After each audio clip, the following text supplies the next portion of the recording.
Dobrý deň, milé Sviťanky, milí Sviťania. Miesto, kde sa narodíme, si vybrať nemôžeme. Svoj domov však áno. Bývam tu z rovnakého dôvodu ako vy, pretože verím, že Svit je tým najlepším miestom na život. Svit milujem a viem, že sa to dá aj lepšie. Preto dnes stojím pred vami s pokorou a jasným rozhodnutím. Rozhodol som sa kandidovať na primátora mesta Svit. Volám sa Juraj Peťko, som manžel, otec a človek, ktorý už viac ako 12 rokov pracuje v samospráve. Posledné roky ma mnohí z vás poznáte aj z videí a príspevkov, ktorých som upozorňoval na problémy nášho mesta. Robím to preto, že mi na Svite úprimne záleží.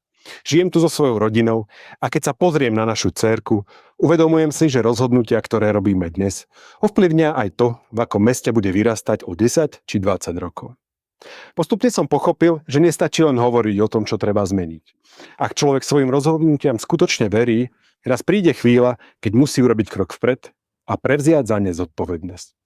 Pre mňa táto chvíľa nastala dnes.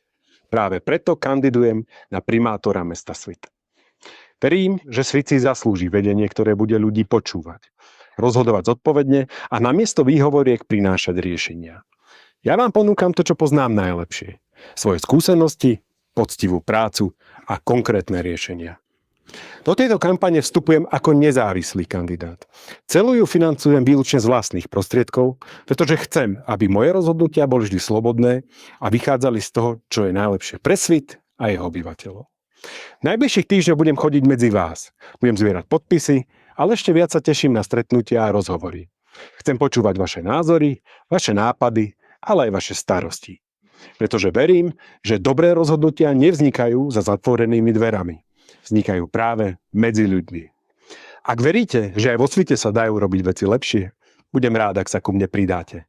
Dvere sú otvorené každému, kto chce so mnou spolupracovať pre naše mesto.